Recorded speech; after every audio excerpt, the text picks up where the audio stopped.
Good evening, everyone. I'm Mark Kenny from the ANU's Australian Studies Institute here in Canberra, and I will be moderating this tonight's Hypothetical.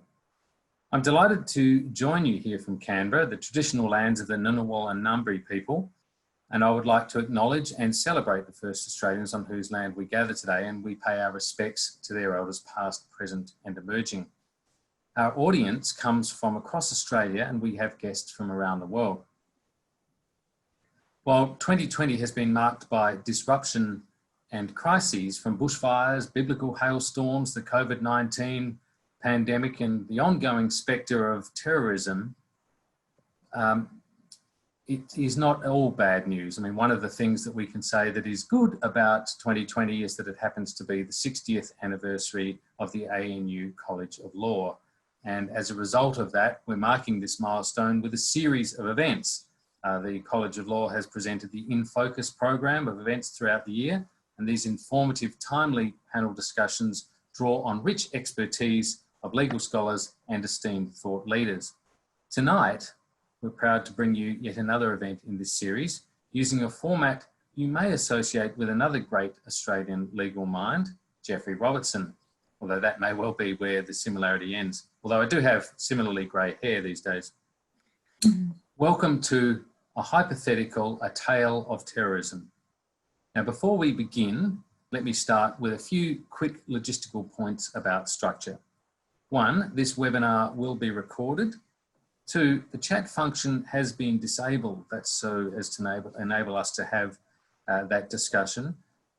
If you do have a question, please use the Q&A button at the bottom of the screen. But remember, as I'll be directing this discussion, I'll be listening to our participants. So I'll have limited time to read anything longer than a line or two. And my experience in these matters is such that if I look down and I see 3 or 4 questions and one of them's a paragraph and a couple of them are one-liners, it'll be the one-liners I use as questions rather than trying to discern a question very quickly from what might be a paragraph. And it may well be very well expressed preamble and everything else, but I probably just won't have time to do that. So if you do have a plan to ask a question, pithy gets the prize. So let's welcome our distinguished panel. Professor John Blaxland is Professor of International Security and Intelligence Studies and is a former head of Defence Studies Centre at the Australian National University. Welcome, John. Thank you, Mark. Great to be with you. Dr. Dominique Dalla-Pozza is a senior lecturer at the ANU College of Law, whose research covers the process by which Australian national security law is made. Welcome, Dom. Hello. And Jacinta Carroll is the Director of the National Security Policy at the ANU's widely respected and oft-cited National Security College. Welcome to you, Jacinta. Thanks, Mark. Good evening, all. Now, allow me to paint the picture in this scenario that we're going to put to you tonight, put in front of all of you. The scenario takes place in the not too distant future. Changes to the Earth's climate have continued to escalate, creating increasingly uncertain and challenging conditions for humanity. Severe weather events, worsening food and water shortages, and climbing global health risks have led to record levels of climate-induced migration and the displacement of persons around the world. Under the pressure of these conditions, international alliances have become strained. Economies have stalled, and the global geopolitical landscape is increasingly unstable. Our scenario takes place right here in the capital. It's an unseasonably warm autumn Tuesday morning, and commuters are making their way through the streets to the city centre to start the day for work. Well, I did say it was in the future. You'd probably be staying home if we were doing it right now. And I should add at this point that if you were commuting in Canberra, you're probably doing about a 10-minute commute, which is a bit different from most people around Australia and in many other places around the world. So, at approximately 8:45 in the morning, a security guard is observing an employee car park at an Australian government department when he notices 2 unknown men entering the building through an open door. Rather concerningly, he sees that one of the men is wearing military fatigues and carrying a sports bag. The guard makes his way rather purposefully toward the men. But as he gets closer, one of the men reveals a gun and shoots the guard in the chest. As the guard drops to the ground, the two men make their way towards the lift that heads to the main foyer of the building. Just minutes later, sounds of screams and gunfire can be heard outside the building. Employees are seen running from the building into the street. So, a shooting has taken place. Something's underway.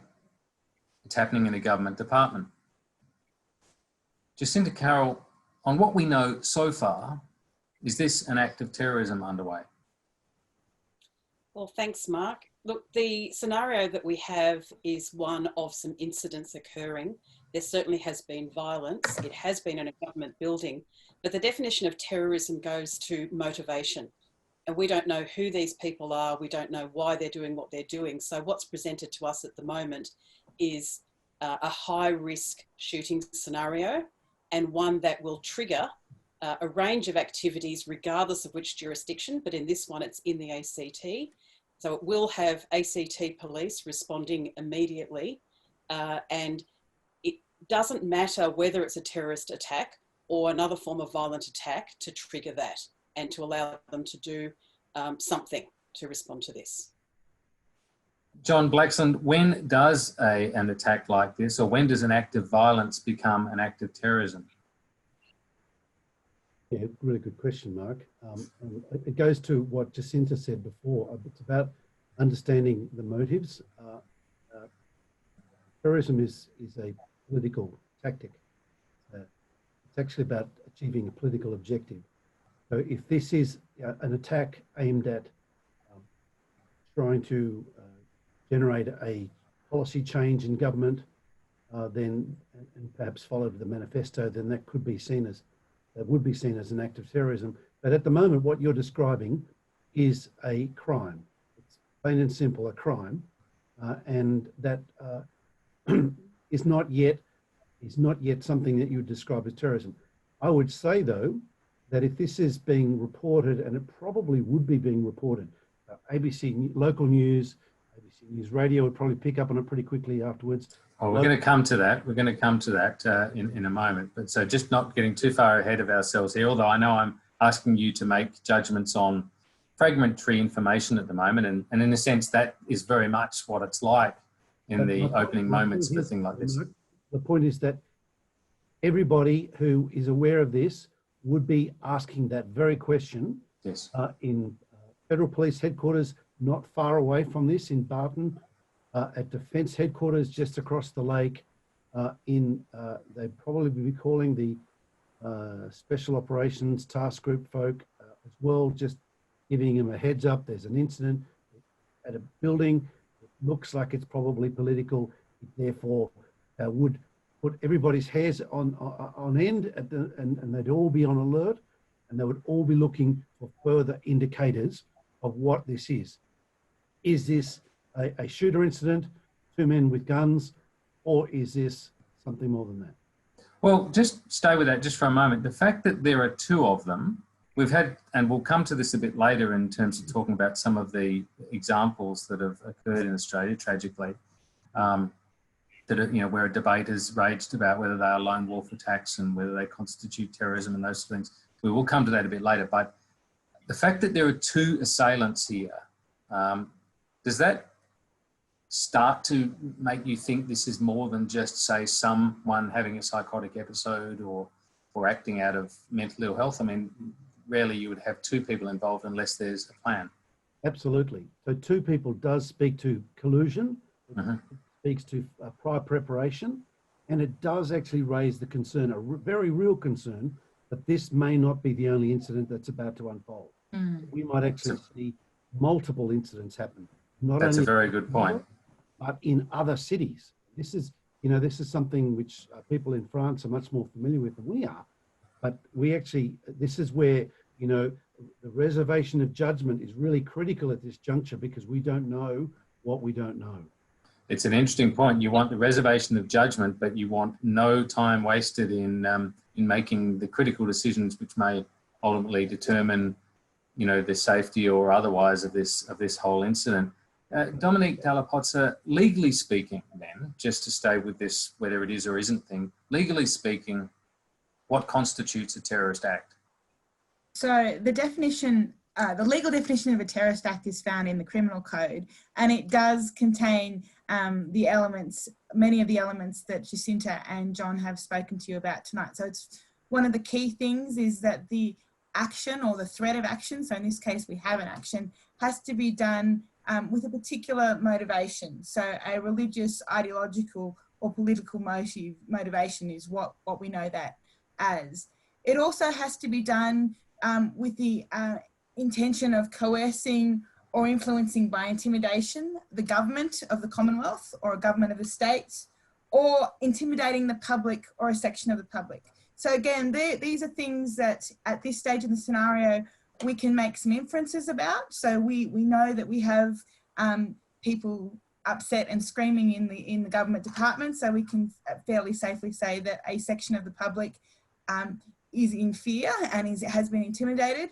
But also the location of the attack is going to be significant for legal reasons as well, because it will make it easier once more facts become clear to be able to say that perhaps what was being attempted here was an attempt to coerce the government, given that the attack has happened on the site of a government office. It's also worth noting that a terrorist act at law has to result in certain consequences. One of those is that a person has been killed or seriously harmed. And there's a carve out for legitimate dissent, but that dissent and protest has to not cause a person to be killed or serious harm. So that carve out is there, and it's very important to the way the legal definition of a terrorist act operates. But, you know, on the facts that we've got at the moment, I wouldn't be confident that carve out of the definition would be able to be used in this scenario. And does that carve out apply where, say, a serious injury or death has occurred without intent, perhaps through to reckless, what the Americans call reckless endangerment or whatever? I mean, if someone was engaging in an act which had resulted in a third party or indeed even a member of the police force being seriously hurt or killed, is that, by virtue of being a political protest, then able to be classified almost ex post facto as terrorism, or does there have to be intent to cause harm? Well, the way the definition is expressed in the legislation is that action will fall within that carve out if it's not intended to cause serious harm, that is physical harm to a person, not intended to cause a person's death, or not intended to endanger the life of a person other than the person committing the action, or to create intended to create a serious risk to the health and safety of the public or a section of the public. So I think it'd be very difficult in the scenario that you've placed before us tonight, Mark, to find any of those things not happening intentionally.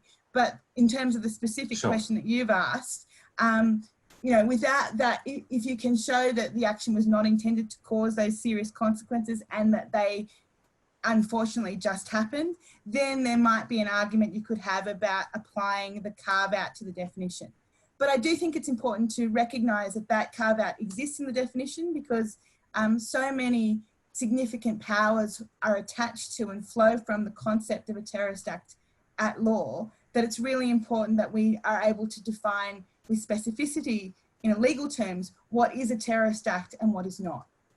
Well, once an event is ongoing, and I'll take anyone's sort of contribution on this, of course, once an event is ongoing, is unfolding, and if we think back to the Lindt Cafe siege at the end of 2014, or the Burke Street car attack that was launched, I think, in 2017, while those incidents, in the early stages of those incidents, certainly in the case of the Lindt Cafe, is waving a shotgun in someone's face intended to cause harm or intended to cause, you know, extreme fear? It seems like this debate about whether it is or is not a terrorist act at that moment, in those early stages, may be material to the way police or security agencies respond to the incident. And that may be prejudicial in the end. I might just jump in here because By all means. there's been a lot of work done in Australia to ensure that those first actions aren't predicated on knowing whether it's a terrorist attack or not. And that's why we have, through the Australian and New Zealand Counter-Terrorism Committee, so it has all the jurisdictions and New Zealand, we have a fairly uniform way of dealing with this. So it means that everyone does have to have some kind of response group that is able to respond to any form of issue of concern. And what we have in the ACT, of course, is that by virtue of the AFP being the police for ACT policing, under the ACT government's authority, they can, however, draw directly into the AFP for their tactical response group. So they have that capability if they think that this is a high-risk environment. And the terminology is high risk, where we have done a lot of work in Australia to ensure that there's uniformity of approach to a high-risk response. So in this incident, what that means is the ACT government will be running it. ACT policing, headed currently by Neil Gagan, who is one of our most experienced counter-terrorism officers, knows how this works in the AFP and across government really well. And we'll be drawing immediately into that group to say, we've got a live shooter. He has killed people who look like they're not necessarily the ultimate victims and targets. Well, if I could just jump in there, Jacinta, if I could just jump in there, because I think we're getting ahead of ourselves a bit. We know, and in this scenario, that the security guard in the basement has been shot. We haven't quite got to the point where the police know yet. So, but I take your point. The reason I was drilling down into that, though, that whole question about whether it is or it isn't and how that affects operational decisions, is because I'm thinking that in the Link case, let's just take that for example. In the Link case, there's a guy waving a sawn-off shotgun in the face of citizens who are now being held captive in a cafe in those early stages. There's a debate as to whether he's suffering a mental illness, whether he's actually dangerous. The inquiry considered the attitudes and communications of police in those early stages, and there was a debate about whether he was actually a genuine threat to these people or it was all sort of a stunt. He was, delusional, whatever it was. Now, many Australians have pointed out that if you point a gun at the police, they don't hesitate to shoot. They take that as a direct threat against their existence, their safety. There was a gun being pointed at citizens, and there was an ongoing, for many hours, bias towards negotiating out of this situation. Now, whether or not there was a shot to be taken, of course, is a legitimate debate, and there was quite a spirited debate at the time and afterwards about that. But even leaving that aside, the idea of some sort of peaceful resolution of this situation and how violent it could be, I think is quite material, because if a very early decision is taken, perhaps no one dies. And we don't know whether, well, I do anyway, but we don't know whether, anyone dies, any other people die in this incident. But I just think it's an interesting kind of moment. It's like a sliding doors moment in an early stage of a crisis. Could you act precipitately with a bias toward innocence, even if that does relieve someone else of their rights and potentially their life? Yeah, it's a really good point, Mark, and I'll just quickly respond to that, because Lint changed the way our police, our general duties, non-specialist police, respond to an incident like this. So you're absolutely correct. The Link Cafe response was one where the police are trying to protect the perpetrator as well as the hostages, because community policing is based on that. Try and calm people down, talk them out of committing further violence. And I would note that on that day, there were around half a dozen, a little bit more, I think, similar siege situations that the New South Wales Police were dealing with that ended in the way that they normally do. What happened with this, though, and it's a combination of the public space not being domestic violence, not fitting into some of those normal categories, where it's an unexpected form of aggression and threat to harm. Now, all police in all jurisdictions in Australia have been trained as for first responders to be able to, and to do it well, to shoot to kill a perpetrator who is threatening such substantial harm. And that will be interesting to see how it plays through the courts, because we've only had that happen in a small amount of instances. But what we see is that the bias is for protecting the larger members of the community. And the incident in Melbourne, where we had someone straight out of police college, a really junior guy, execute that perfectly in order to stop someone who was in the process of committing a crime which turned out to be a terrorist attack, brings home why that's important. But you are correct, because what we've realised is that the old ways of policing don't fit with this staged escalation in response and then gradually bringing in some specialist heavier capabilities to deal with terrorists. So now the bias is in effect to treat that incident, because this is a pre-existing protocol when police themselves are threatened. So it is to effectively give the public the same presumption of first protection that police give to themselves. Well, the public first protection for the public has always been of primacy. It's protection around the perpetrator that's the issue as well. So lowering that threshold of when you respond and how, but also giving the capability through training to all our general duties police so they can actually respond in that way. They can't, because they actually can't wait. And we've seen that most notably, as John mentioned, in France and others. We've seen that around the world. We actually don't have the time for people to respond. This happened in an attack in Bankstown in Sydney, where perpetrators started to undertake an attack, and it was the joint counter-terrorism team was watching this unfold, but physically could not get the responders to Bankstown in the time to prevent someone being killed. General Duties Police did. So we know that time frame is really small. Okay, so back to our scenario. Pretty quickly, police begin receiving calls about an attack of some sort going on. Shots being fired inside the Department of Border Protection, as it happens. Some of the callers are employees, but the department is also getting calls from people, rather disturbingly, who have seen online video that shows people being shot.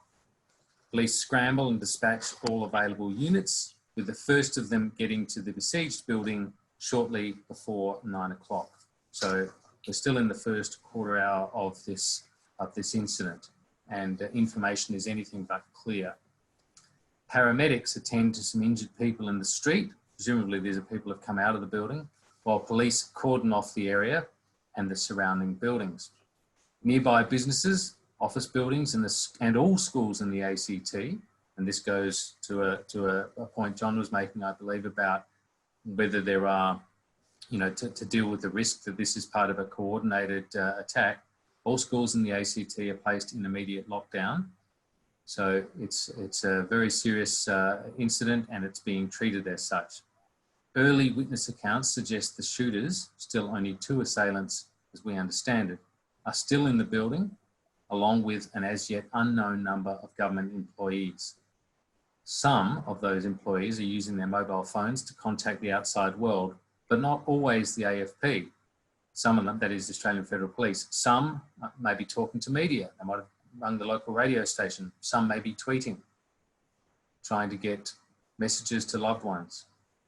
It's not long, of course, in that situation before there is something of a media frenzy around this, and there's very little information that is reliable. So it becomes a very difficult situation for authorities to manage. They don't know enough themselves, and there's all kinds of unreliable information swirling around as well.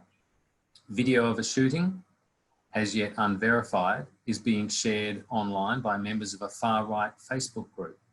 It spreads at a staggering pace. Within no time, the online video has received 20,000 worldwide downloads. Police have made several attempts to contact social media providers to demand the removal of the video. By 10:30, the specialist response group has arrived at the scene and the siege is being treated as a possible terrorist attack. Okay, so it's a pretty serious deterioration of the situation. We know that the department is focused on border protection, which is involved in immigration, and that the video being shared online is by a political right-wing group. John Blaxland, does this fact, the target department of itself, shed any further light on the possible motivation? It does appear to, yes. I mean, the bottom line is that if they're actively sharing the video, if it's the shooters who are sharing the video, as opposed to public servants in the building who are using their devices to film what they're seeing, that's an important distinction there. It is. Yes. I don't know the answer to that. No, but you probably can tell from the way the footage is being shown. Perhaps you could see if there's a weapon underneath, you know, if the camera's being held, or if it's mounted, or it's in a pocket, or it's one of those wearable ones, you would see arms and see a weapon in the hands of the perpetrator, which would give you a pretty clear indication that this was something that they were volitionally broadcasting and had probably primed people in advance to be on the lookout for that kind of notification. These are all indicators that this is a premeditated political act, but it still does not exclude, you know, the prospect of this being just two madmen who happen to have got together and are on a bit of a spree. It's still uncertain on that front, but I think I get back to what Jacinta was saying before.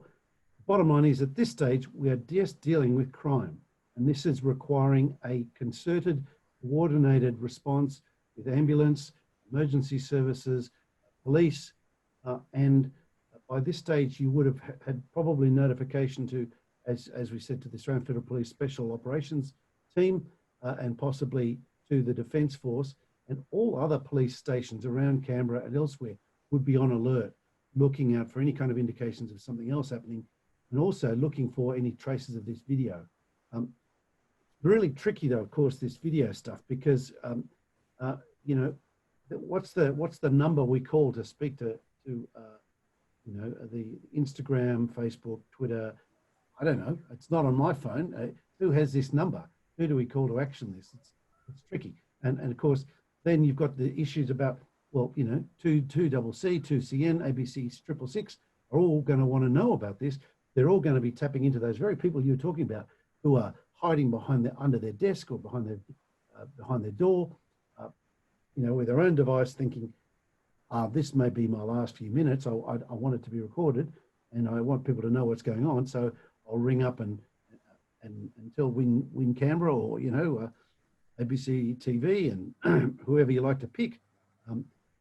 So you are, as you suggested, Mark, you are actually generating a bit of a frenzy, a real challenge to actually get a hold of what's going on and who's behind it, and what do you do about it?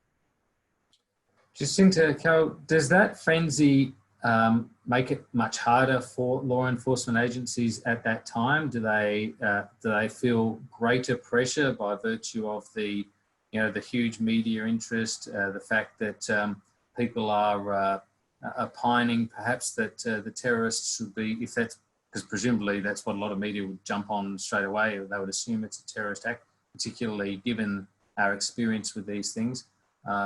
It's a reasonable guess to make, even if it is a guess. Does it make it harder for the agencies that are responding to this? They're looking for as much order as they can and as much time and information as they can get hold of to make their decisions.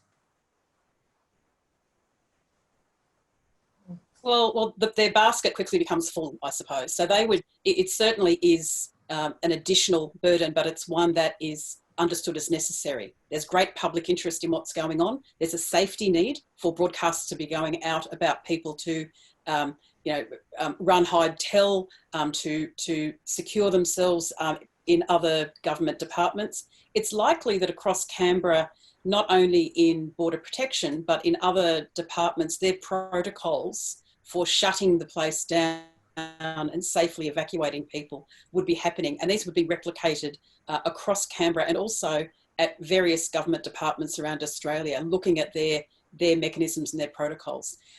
So in the midst of this, of course, you've got the police trying to do their job, dealing with this. They do have a media unit that would be really ramping up to make sure that they're linked into everyone to be putting out regular notifications and broadcasts.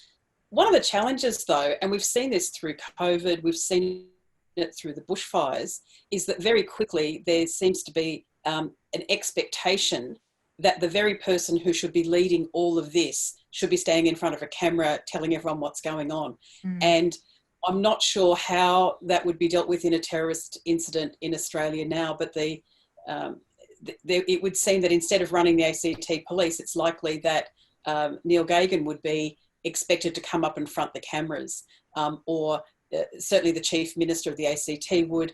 It's highly implausible that the Commonwealth would be staying out of discussion about this because it's affecting their buildings and in their town. So there's a lot going on. And you'll have, people like us turning up as commentariat faces on TV, which is also potentially unhelpful because there'll be speculation about what it is and what it isn't.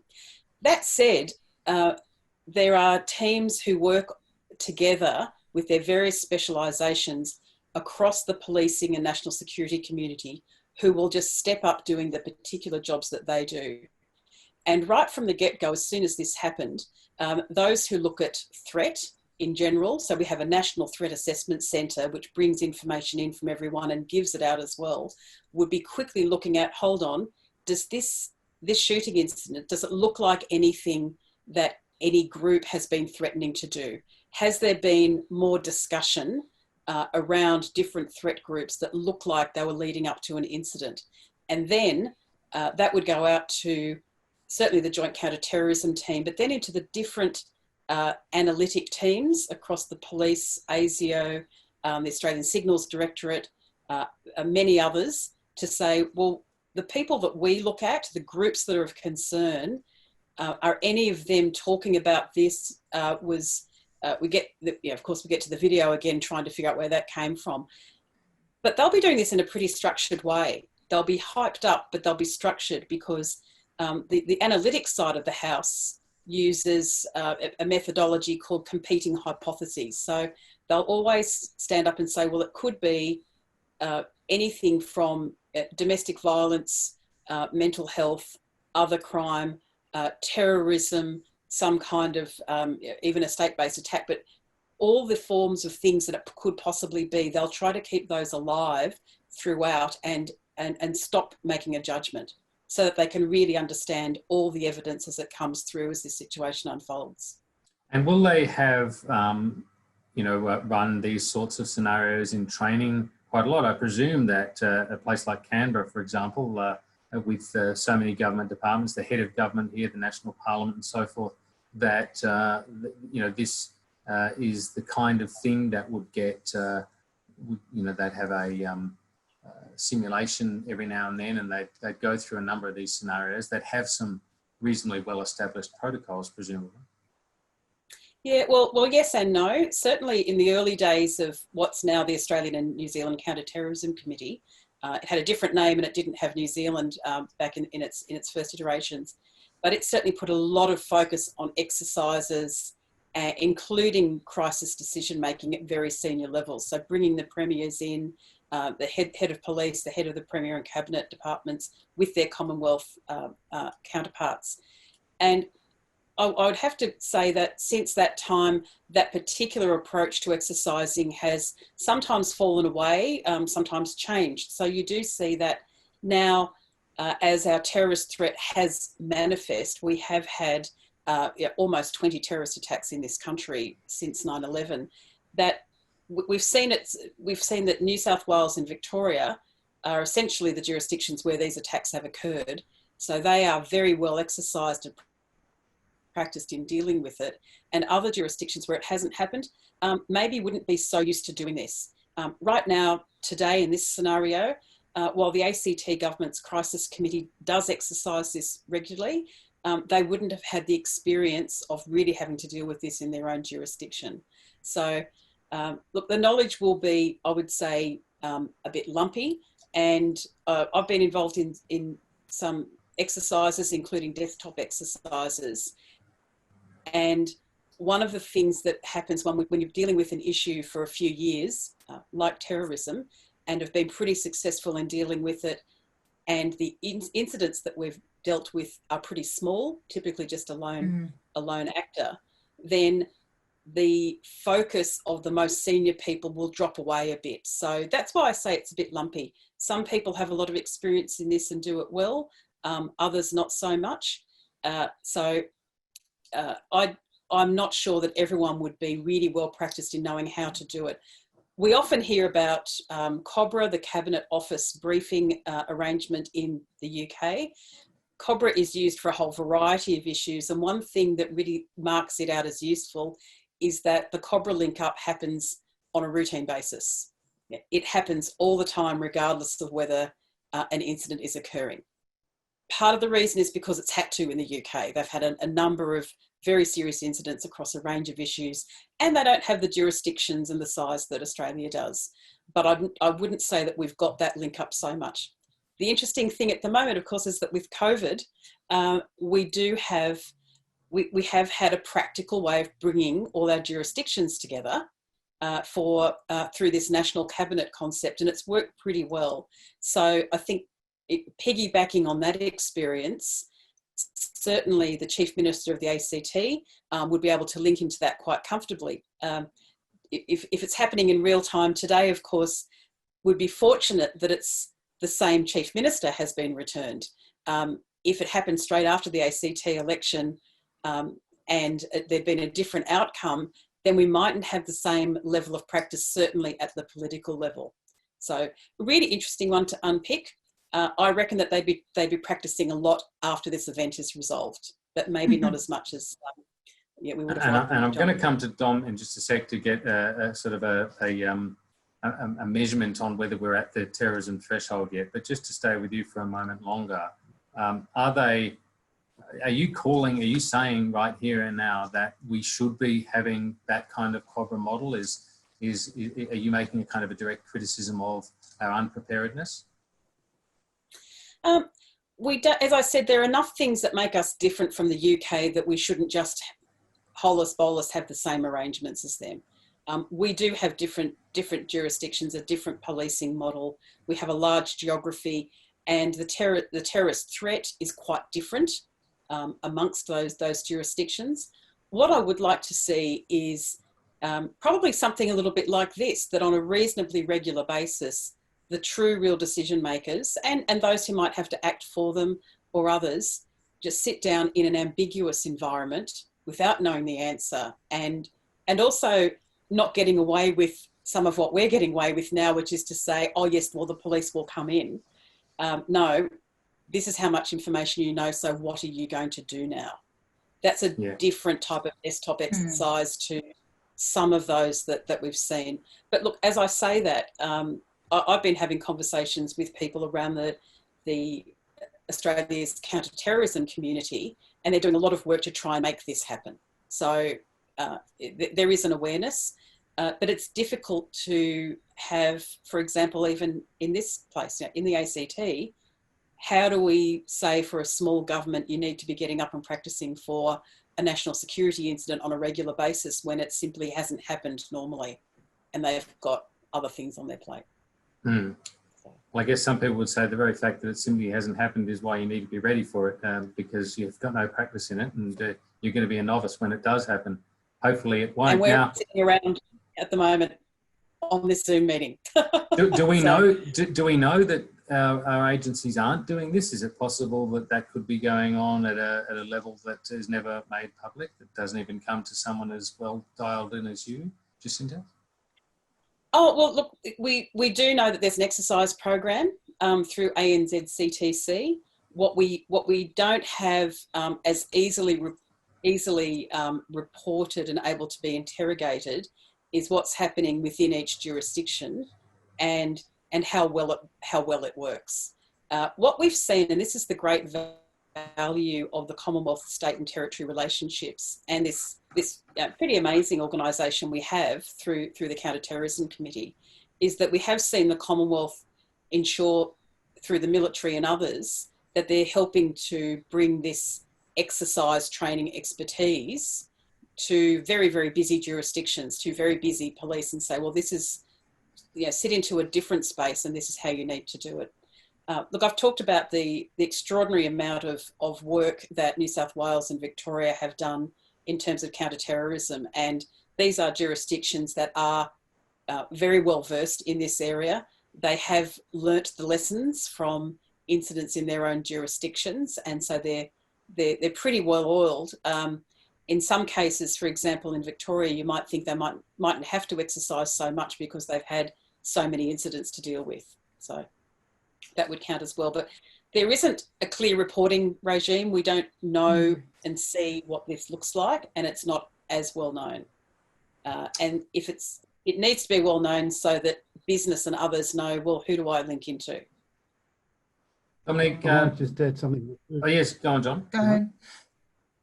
I was just going to say that one of the issues for us, of course, is that lately we haven't had many incidences to arise, and we've been distracted with fires and with COVID, and really we've got a level of confidence that the arrangements we've got in place already are pretty robust, and we haven't got a really major tragedy to give us a wake-up call. Not that that's what we want at all, but my point is just to say that we're in the absence of that, much as like you're saying about Canberra not having this challenge so far, the absence of that kind of focusing security challenge does kind of leave you struggling to get people motivated, particularly very, very busy people, senior ministers and officials, to bother focusing on this issue when there are so many other fish to fry. I guess, Dominic, we can take some comfort from the fact that when COVID did arrive, jurisdictional rigidities did tend to break down because there was, perceived to be both a, kind of a clear, unified social need and a political imperative to make things happen. So that facilitated, as I say, a breakdown of rigidities that might otherwise frustrate the arrangements. I'll get your comment on that, but I also want to get your take your temperature now on whether we're getting close to a point where we regard this event as one of terrorism. The police would know by now, of course, that the security officer in the basement was shot, point blank in the chest, which happened in the opening moments. We know that by virtue of the fact that paramedics were treating people who'd escaped the building, some of whom were injured, that they will have had eyewitness accounts of what was going on. There's a fair likelihood, although we don't know from the detail we have at the moment, whether they've heard comments made by the assailants. But the fact that, as I say, we're at 10:30 in the morning now, it started at 8:45.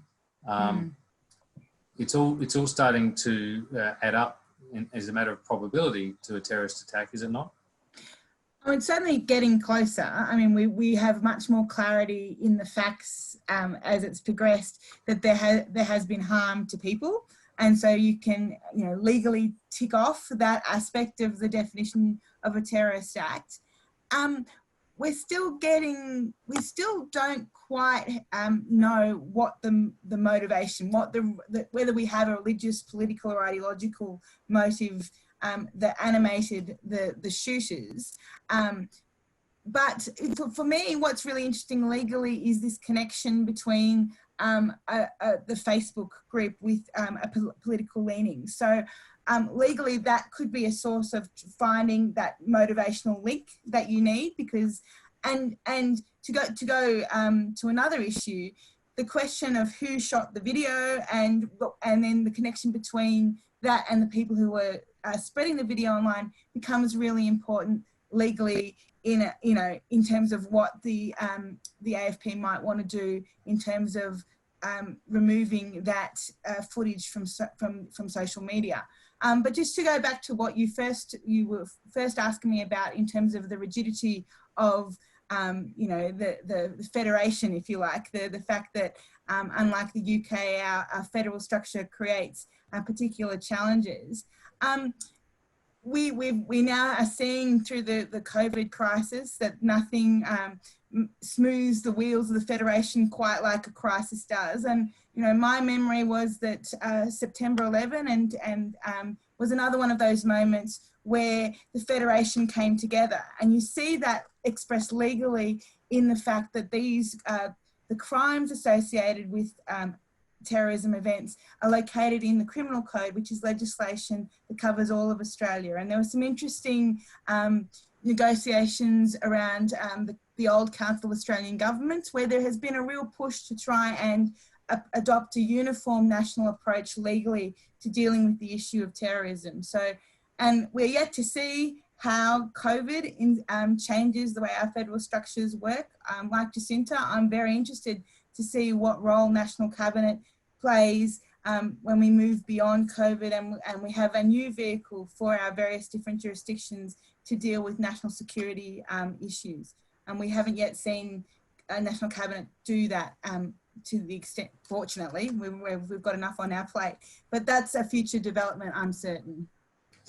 Well, I've got to say, I'm not particularly optimistic about that. I have a feeling that National Cabinet may come to resemble COAG in a number of ways, because if only because, yes, you can have a National Cabinet system when it's dealing with one portfolio of issues, which is COVID and the health and so forth, the immediate response. We've already seen that break down quite a lot. We've seen some of those rigidities come back in, the argument over borders, the political bickering that, you know, between the Commonwealth and state premiers and even between premiers. So so there's that aspect of it, but it's also the case that if you think about the National Cabinet having to meet and have not just to deal with COVID, not just to deal with the economy, but to deal with aged care regulation, to deal with this sort of matter, to look at national security laws, perhaps the arranging of crisis simulation models and those sorts of things. All of those things, you know, we all know what happens in large meetings. Things start getting moved onto the back burner or sent to committees or put in the hands of bureaucrats or whatever. And before you know it, you're back to Council of Australian Governments and the slowness of that. But I guess that's just the old political cynic in me. Jacinta Carroll, the triumphant tone, I mean, Dominique was making the point about this far-right Facebook group. The triumphant tone and nature of the comments on that Facebook group seems to suggest some level of, if not forethought or foreknowledge of this event, certainly a sense of ownership of it, as if these are their people. That would be quite worrying, and I guess quite significant in terms of if on expert analysis of that, it looks like this is part of some preordained, if not strict plan, but, you know, certainly set of objectives to cause this kind of mayhem. So the analysts from the Joint Counter-Terrorism team, and from other areas of policing and national security, will be focused on one thing, and it is, who are these guys? And they will be trying to get access to the video that has been put on Facebook, but also anything else that's coming through media. They'll have TV up watching the 24/7 news coverage to see if there's anything coming through there as well that looks like could be helpful. And then going into this Facebook post and others, and chat rooms. And what's interesting here is that you won't just have intelligence agencies perhaps monitoring closed chat groups with these types of organisations, but journalists, investigative journalists may be as well. And I'll just throw that in there because as this type of scenario involves, good investigative journalists who know their stuff can be incredibly helpful in figuring out what's going on in a fast-paced environment. Even in real time. We have a lot of information here. Even in real time, depending on what it is, because journalists may receive videos, they may receive manifestos, and what they do with that can be incredibly important. And I'm saying manifesto because this right-wing thing, typically right-wing protagonists. Anders Breivik is the most famous, I suppose, and he's one that many right-wing extremist terrorists model themselves on. And we saw this with Brenton Tarrant, the Christchurch attacker as well. Producing a manifesto is very much part of the modus operandi of right-wing groups. So our analysts will be diving in to try and get any information that can build the picture of who are we dealing with. Lint Cafe, again, it came out very clearly that some officers who knew Manharon Monis, who came in and at the time and saw who it was, said, yep, that's who it is. I know this guy because I've investigated him. As soon as you can identify who they are, suddenly a lot more makes sense. There may be information that's already known. There may be some that isn't known. And so we'll look at other tracks to try and figure out, is this a clean skin or someone we just haven't seen before? But the Facebook posts and others will be analysed to see what's the language. Does it seem like they know this person? Are they talking about them? Again, with Christchurch, we know that Brenton Tarrant was a member of a few chat groups on 8chan and others, and he had a fan club who were talking about him and some applauding, some actually shocked that he'd gone through with something. But you could see there that he was known to that community, and that would be an indicator. But of course, we live in a really complex environment, and there are many people, particularly in this very charged climate change driven environment that you described at the beginning.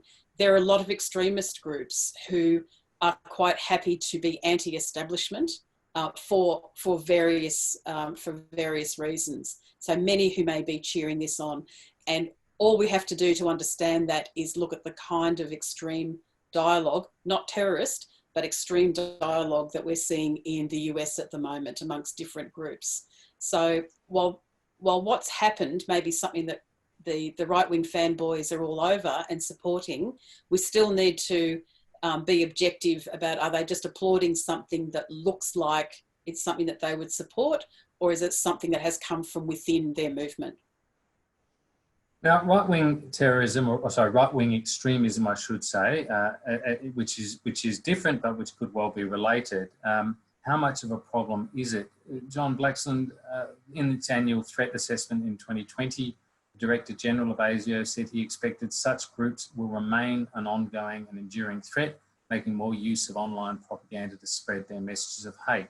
Is the community fully seized of the threat from these right-wing groups? Are authorities as alive to the risk of right-wing extremism as they should be? There have been some claims that it's not been appreciated in a number of countries quite as much as it should have been. And going to Jacinta's point, there's a difference between talking about it and doing it, but for some people that difference may disappear. So this is highly dangerous kind of material. Yeah, no, that's very interesting. Obviously I wrote about this when I was writing about ASIO back in the 60s, 70s and 80s.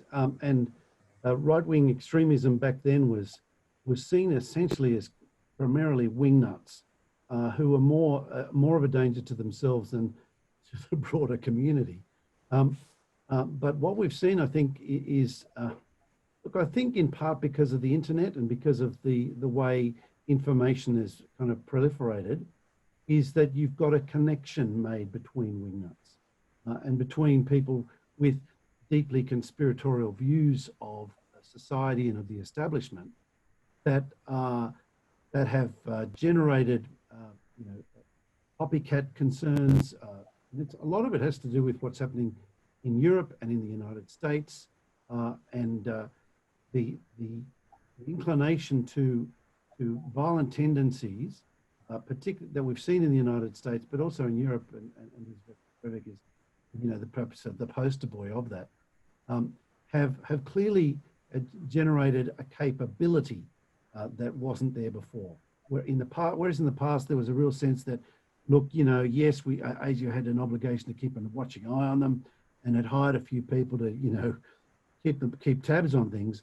It wasn't seen as nearly as much of concern as other priorities. that really has shifted, and Mike Burgess's report has made that very clear. We're seeing a level of organisation, we're seeing a level of agitation, we're seeing a level of talk of violence and of apparent planning for violence, on the likes of which we have not seen in generations, if ever, in Australia. And of course, that is very disconcerting, very worrying. And the fact that it has been pushed so high up on the list of priorities in ASIO's annual report does point to that. I mean, let's face it. I mean, for a long time now, and it's been the last couple of decades, essentially, we've been looking essentially at Islamist, extremist, militant extremist behaviour as the most likely grouping. And that remains a concern, but that is a group that ASIO seems to have a reasonably good grip on, and has considerable resources invested to monitor. This right-wing extremism space is one where, you know, it could be your brother, your uncle, your cousin, people who you wouldn't necessarily think should be in the crosshairs of ASIO's investigation or AFP concerns. So the world's different, and I think this is making presenting a different challenge that I don't think we institutionally, nationally, societal-wise have actually quite got our heads around. It's still emerging, it's still morphing, and that's made more complicated by, you know, what we've seen in the media recently, with particularly with that Netflix show, what's it called again? Having a blank. I can't help you. The Social Dilemma. Right, yes. The social network, and the concern that essentially, basically, people can be connected, and you get this echo chamber effect where you get extremist views reinforced, and you get them connected inside this echo chamber that is really generating, it's kind of raising the level of zeal and the level of conviction that this is actually correct, that their worldview is correct, even though it's just an echo chamber, because of the algorithms that are just reinforcing each other's messages. This is something we haven't quite got our heads around in society yet, and it's deeply worrying. And I know it's worrying the folk in ASIO as well. This is really, Heather Cook, the future. Jacinta, yeah. So I was going to say, Heather Cook, who's a Deputy Director General of ASIO, testified about that at a parliamentary committee just in the last couple of weeks. And it was really interesting to hear the language she used about why we are seeing this particular change, as John's mentioned, this movement from Islamist terrorism not being as much of a concern, still significant, still the biggest one, but under control relatively and known, through to right-wing and left-wing extremism and other forms of extremism that are looking to support violence. And she said, she testified specifically that this increased online engagement by Australians during COVID had seen people, I think she used the word vulnerable to this. So it is a slippery slope. Quite often when those who are perpetrators of terrorism or recruited into come to public attention, it's after something's happened, and you look at it and think, gee, you know, you came from this kind of life, why did you choose something so extreme? It doesn't happen overnight. It happens typically, in the research we've done in Australia, typically recruitment comes through friendship groups, and it's supported throughout, and COVID has made it significant. The breakdown in international relations that Australia is involved in our own region, and a level of political extremism being played out daily on our televisions, particularly from the US, but from other areas. Black Lives Matters protests, a presidential debate where the future leaders of the most powerful country in the world were yelling at each other. This is creating an environment that, again, while not necessarily violent on its own, says that it's okay to see others as other and to identify very strongly with another group. And it's very challenging in the right-wing extremist environment because right-wing extremism draws upon nationalism. We've seen around the world that while right-wing was a really interesting thing. They're proudly patriotic, so they say. They ground themselves typically in a fake identity, a select identity, but an identity built around their nation. But they've got this identity in common with all other right-wing extremists as well. And the kinds of things that they talk about are economic hardship because of migrants, others of outside our country coming in and taking things. And it's not just white supremacist, although they're the most well-known and well-resourced groups. This is manifest in many more countries. So it's a really difficult one to pin down. Dom, let's go to just I'll get your comment on this too. I'm very happy to get your comment on that. But I'm also interested in a point that was being made. I think Jacinta was just making this point, might have been John, but about, in fact, I think it was Jacinta, about social media and the use of that and vulnerable people. Often this vulnerability is low self-esteem. It's not hard to see how isolation can make people even more vulnerable in that sense. And then the reinforcement that comes from becoming members of groups binding around sort of strong ideas, even if those ideas are very, very dangerous. So the internet is really critical, and those platforms that allow that to occur are really critical. So I'm happy to have your general comment on that, but I'm also interested in the legal framework. There's, for example, in the aftermath of the Christchurch attack, there's the Sharing of Abhorrent Violent Material Act that was passed in 2019, which might go to our question that we're dealing with here tonight about this video. What's the legal status? But deal with both of those if you like. Okay, so look, what I would say is I'd echo what John and Jacinta have said. It's very clear that the Director General of ASIO is using every public platform at his disposal to signal that this is something that Australia needs to be concerned about, and that ASIO is doing,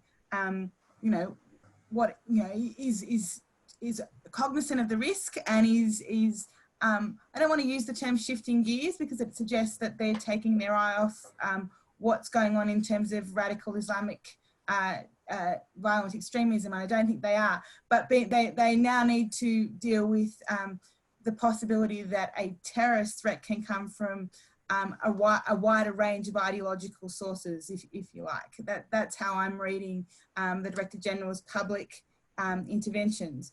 From a legal perspective, we are the laws are drafted in an ideologically neutral way. So it just talks about a terrorist act being motivated by a religious, political or ideological motive. It doesn't say what that political, religious or ideological motivation is. And one of the things that I found interesting when I had a read of the ASIO annual report is that they make a point of noting that at the end of last year, we had a conviction in an Australian court of somebody who was found guilty of a particular terrorist act offence, who was inspired by right-wing extremist ideology. So we've had the courts use the law in a context that is not the context of which we're most familiar after 9/11. So the laws to that extent are able to be used across the ideological spectrum. And what the key thing is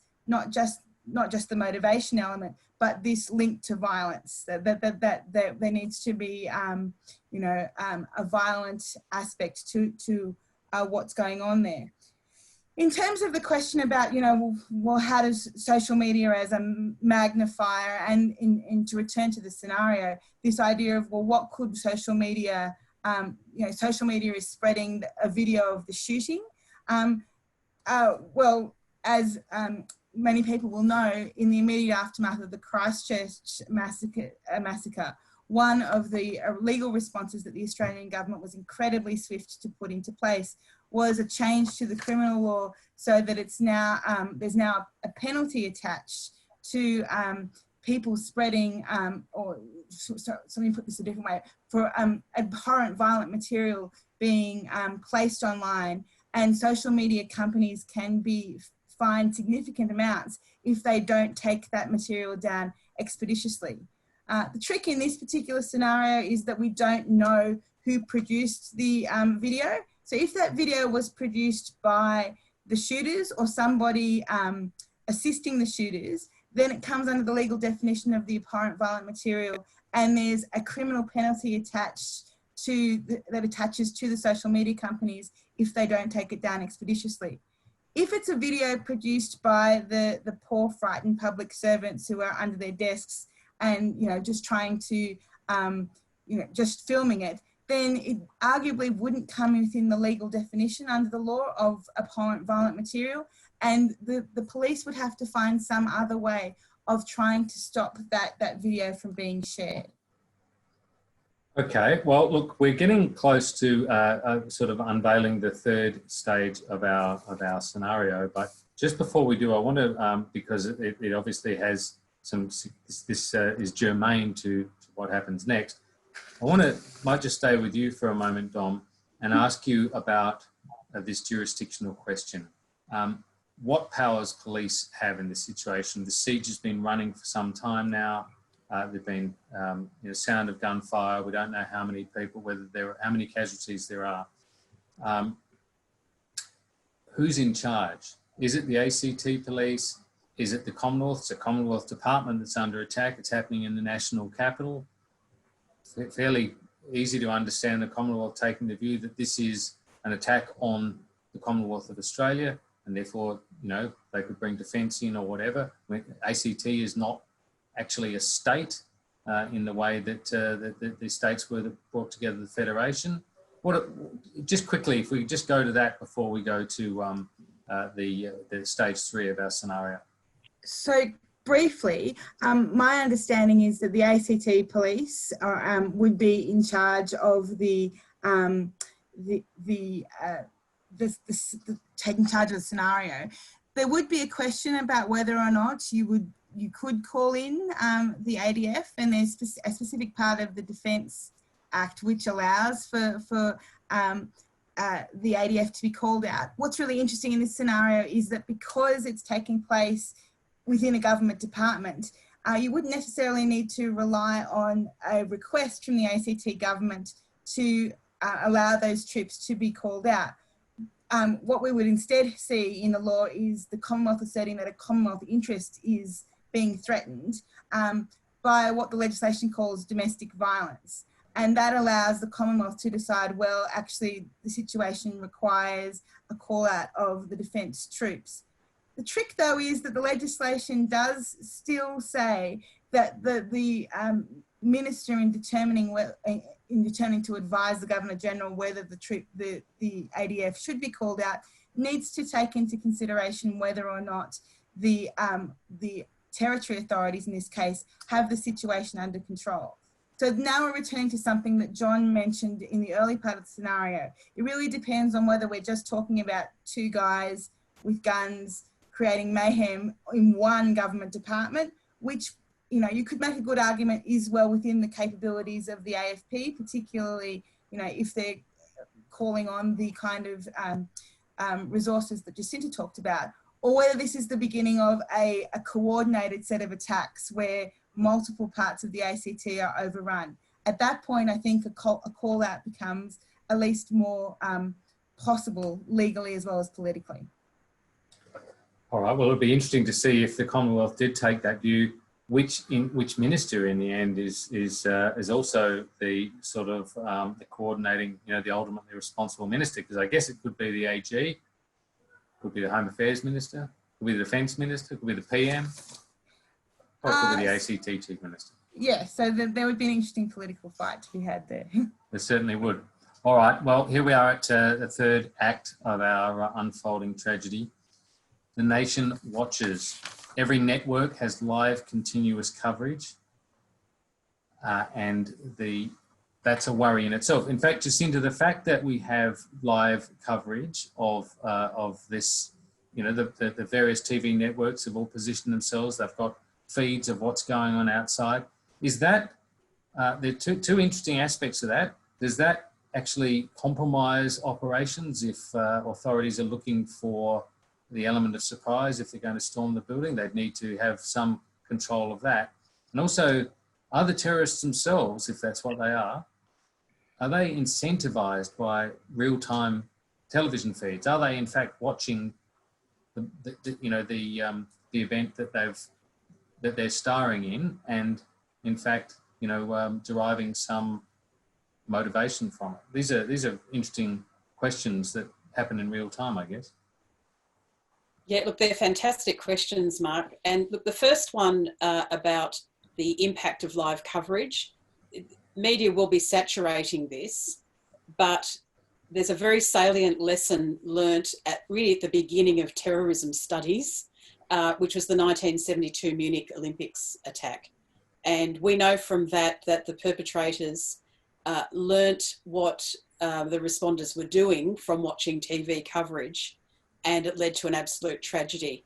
That's something that those, particularly those who work in high risk response scenarios, whether it's terrorism related or not, are keenly aware of.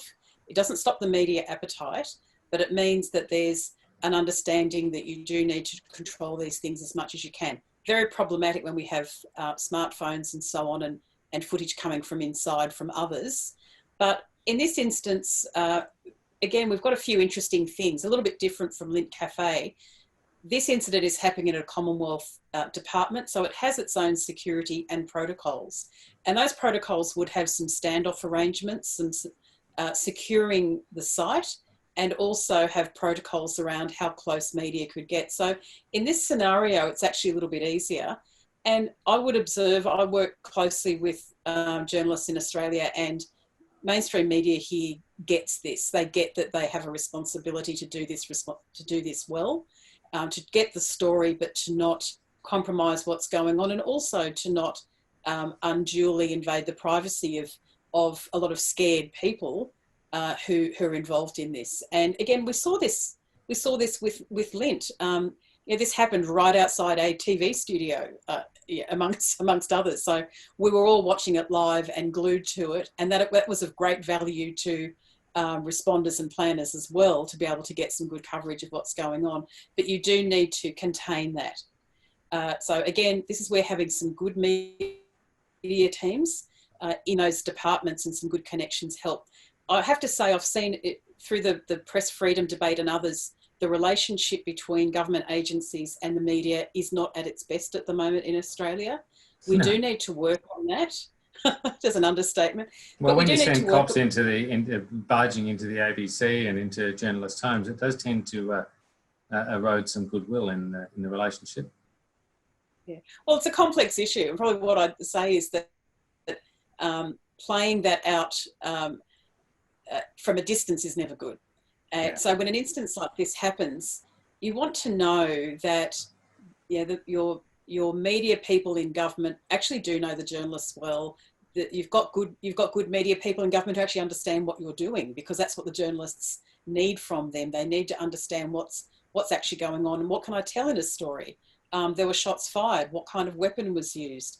What kind of what were these people wearing? What nationality did they look like they were, or whatever. So you need to have that relationship working well.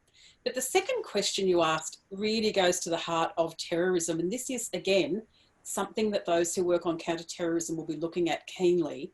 What are these perpetrators trying to do? And if they're trying to get propaganda out of this, that's a hallmark of terrorists.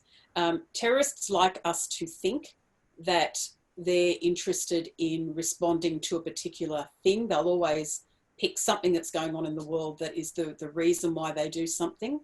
And we also focus very much on the attack and mechanisms around that. What they want is footage. They want headlines and prime time. This gets their name out, it gets their cause out, it shows their sponsors and their funders that they're a good cause to follow. And this is a very, very real thing in the world of terrorism, because terrorism, while terrorists might like us to think that they run purely on ideology, they need cash. And the success of ISIS alone shows that money really matters. The US government assessed that they had around $5 billion US in assets at the height of their so-called caliphate in Iraq and Syria. And they were able to buy a lot of equipment with that, buy people with that. and they're making that from selling oil and others, but they could recruit and mount other attacks, including the attack that we saw in the Philippines in Marawi. So it is all about propaganda to get your message out. A tricky thing when it comes to the type of terrorists we see these days, because we're not quite sure always that terrorists are getting their message out in order to get to a political table to negotiate. The days of the IRA or PIRA, the Irish Republican Army, undertaking attacks in order to be heard and then to become part of government isn't the way that we're seeing terrorist threat manifest at the moment. But they do want their message out, and they will use any form of media to do it and spin the story on it.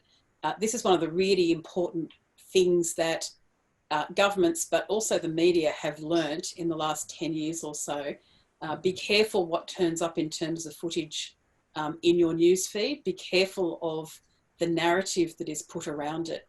And again, if you think of Christchurch, Prime Minister Ardern said some great stuff there. She said to Parliament, "I will never speak his name. I'm not going to let this guy have notoriety." And again, coming back to the social media companies, the telecommunications companies, we've seen, Dom talked us through really well the changes to the law. What I've liked seeing is that this has been a collaboration between governments and business. Google, Facebook, and others have all stood up, YouTube, and said, well, we're part of this society as well, and we don't want to be part of perpetrating this. So there's a lot of voluntary effort to bring things down as well. All right. Well, I'm aware we're getting close to time, so I want to now scoot right into the meat of this. So suddenly it's midday, more than 3 hours into the standoff. Police storm the building. Flashbang distraction devices ring out, smoke and chaos ensues. And then it's over, but not before 27 people have been shot, including the 2 assailants. So, John Blaxland, did they wait too long? 27 people, that's 25 innocents in this scenario. Did they wait too long?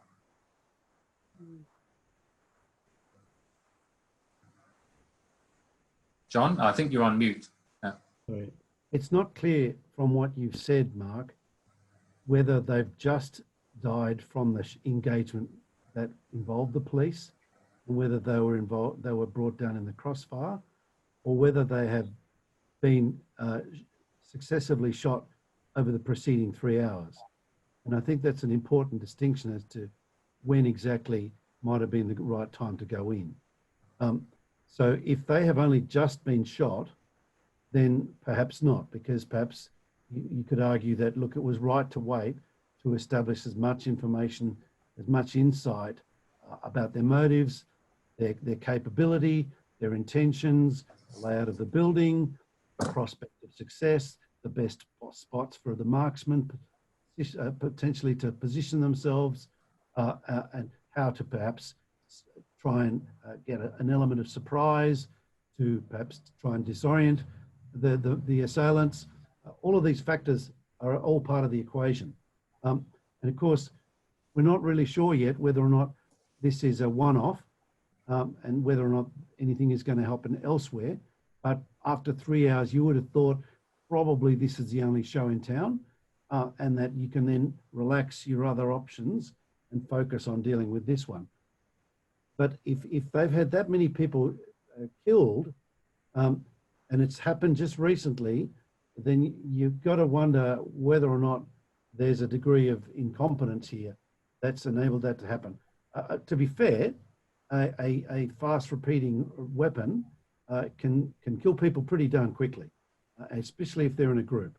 So it can be a matter of split seconds, and you've killed many people. So it's really hard from what you've just said to give a definitive answer to that question.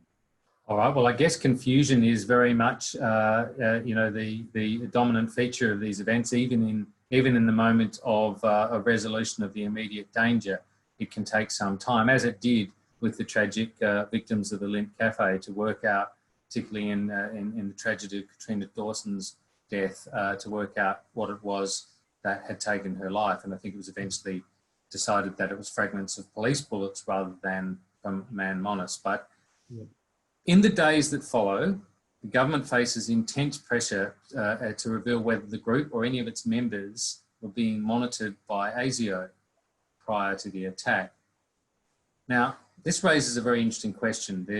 We've seen these, we've talked about these links with, these possible links with right-wing groups. The police recover the shooters' phones after the event, and they find out they've been using a new messaging app known as SecTalk, S-E-C Talk, designed by a small startup company in Melbourne.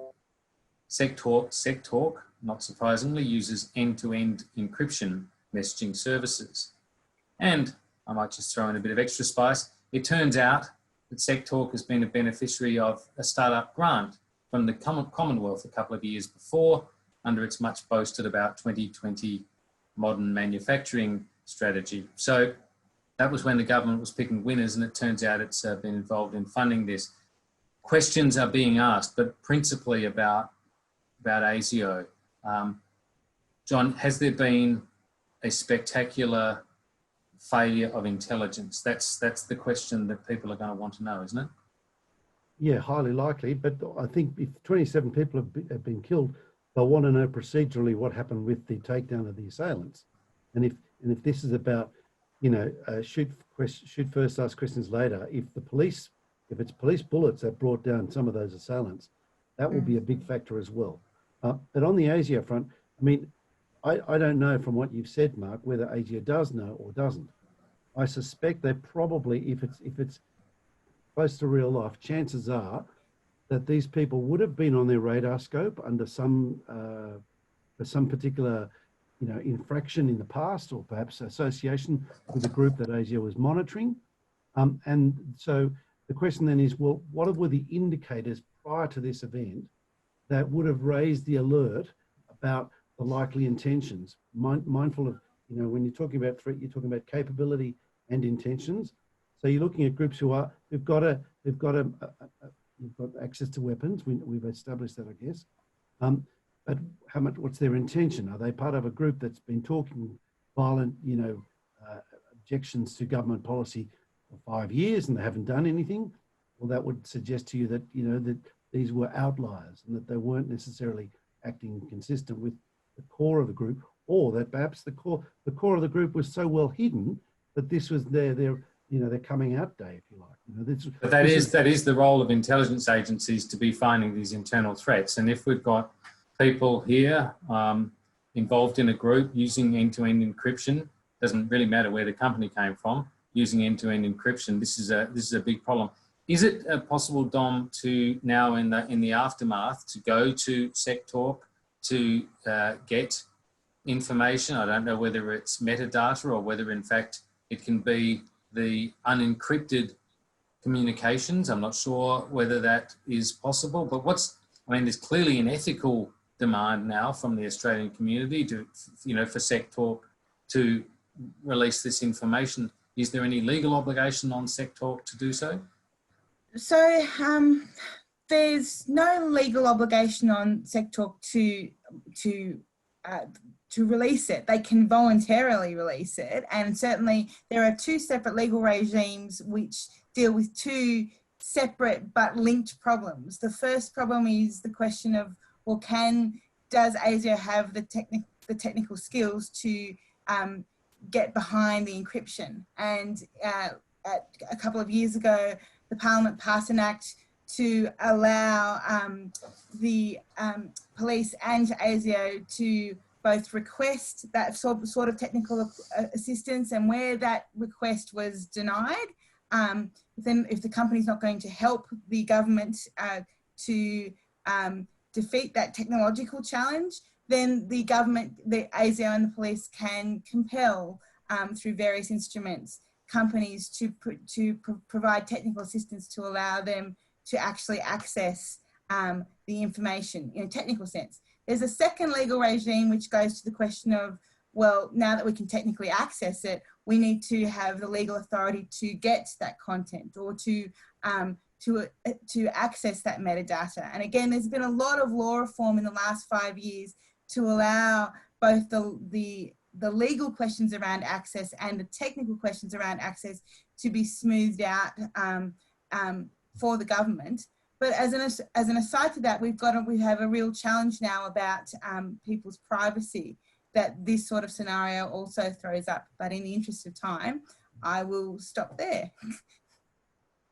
All right. Did you want to make any final observation, Jacinta, about where we've got to? I mean, we're obviously having this debate about whether there's an intelligence failure, and we're having this debate about whether the police acted quickly enough. And I guess the other issue is this question about whether the law enforcement agencies should be able to access these encrypted services. You can pick any one of those or all three of them if you want to do it briefly. Yeah, I'll just touch on all. It's really hard to prevent terrorist attacks from organised groups who are intent on hiding their intentions from you. And what we do see, particularly with the right-wing extremist groups, is even those that are not necessarily supporting or being seen to perpetrate violence, they're sharing information all the time about how to keep their head down and avoid detection by the authorities. So it's really hard to see these guys. And again, Brenton Tarrant is a great example of it because he just has no profile and indicators, and they know it. And terrorist groups will look for people who have no profile in order to perpetrate attacks by them. The really interesting thing about SecTalk and this encrypted communications piece is that while we have laws, we've got attempts to get capability, it's really hard to unencrypt something and break the integrity of that capability. And we've seen the iPhone case with the FBI a few years ago and so on, where many of these companies, as they build, whether it's encrypted comms or it's blockchain technology for finances or whatever, they build it to be strong and they don't have a key. And there's a live debate, well, do we want to have a key to unencrypt in order to support the rare instance that law enforcement will need to be able to access it? And that's a very live debate. What I'd like to see is that companies, and we know that the big ones headquartered in Australia and the US and so on, who are law abiding, are trying to ensure that they can get that balance right. And maybe it's not about encryption. Some of the things that really surprised me, we had Anzac Day plots in Australia where a 15-year-old kid was in contact in Australia, organising a plot, and could just download WhatsApp from his bedroom at home, and there were no checks. So there's something about the easy and free access to this highly capable technology that we as a broader community, and this means business and tech companies, need to get our heads around. We've enabled something that's incredibly powerful, so we need to put some other limits, and maybe they're not going to be technical limits at all times. What this means for the intelligence agencies, law enforcement and others is tech is one part of the solution, but there are lots of other things that need to happen as well. Because we can't just rely upon that. Making sure that we can get access to metadata just so you can identify who people are speaking to, and building up community resilience, calming down the hate speech, educating people a little bit more about the ways that they can identify, as you raised a while earlier, how you can identify things that might be of concern. This is a broad spectrum issue. That's a really good point to end on, Jacinta. And look, I feel a bit bad. We're right at the end of our time. I feel a bit bad that we haven't got to questions from many people who've been watching this fascinating discussion. I'll just read out a couple of quick ones because there is some sympathy, and I think it's fair enough to inject into this debate some sympathy for the difficult nature of the job that you were just talking about that we require of our security agencies. Glenn Jones makes the point, terrorists only have to be in one place. Intel and law enforcement have to monitor everywhere. It's obviously a great difficulty. He also says one of the users of end-to-end apps like Signal is journalists. They're guilty to that. I haven't ever used it myself, but I've certainly been required to use it in communicating with one or two senior politicians, including a Prime Minister. So yes, well aware of that. It's a good point. And Gavin Donahue says, we seem to be much more reticent than other nations to question our intelligence agencies on the should they have known point. And he asks why. Now, I'm I don't know whether that premise is correct or not, but it's certainly an interesting question to throw in. We're going to have to wrap up our proceedings here. We've been going for an hour and a half now, and it's been really fascinating. There are so many questions I wrote down that I haven't got to, and I'm sure there are many people who have been watching that will have had questions as well. So I guess that's always a good sign, but it's one of those areas where the longer you talk about it, the more issues that come up. It's extremely complicated, and it's extremely important, and we've had a great discussion tonight. So thank you to everyone for joining us for this evening's Hypothetical. I'd especially like to thank John Blaxland, Dominique Dalla-Pozza and Jacinta Carroll for their expert comments tonight. You've been very generous with your time, and it's been very educational for me to hear your thoughts. I'm Mark Kenny, of course. I'm based at ANU's Australian Studies Institute. And don't forget, I host a twice weekly podcast out of here, which brings together the best scholars in ANU mainly, and journalists who are covering federal politics. That's called Democracy Sausage. So if you're interested in following those events, by all means, look out for that. A special thanks also to the cerebral folk at ANU College of Law who have put this together behind the scenes. Really great efforts and great information, and the logistics of these things can be quite difficult. And of course, it is a function of COVID that we're having to do it over this technology, and that does change the dynamics a bit. We were hoping to have a very, very sort of animated live event on stage, and it would have been good fun to be pacing around Jeffrey Robertson style, but of course, COVID demands that we do it the way we've done it. So thank you all for being part of that. A recording of this event will be available in coming days on the ANU College of Law website. Don't forget to join their mailing list while you're browsing the site to learn about other future events just like this one. Thank you all for being with us, and good night.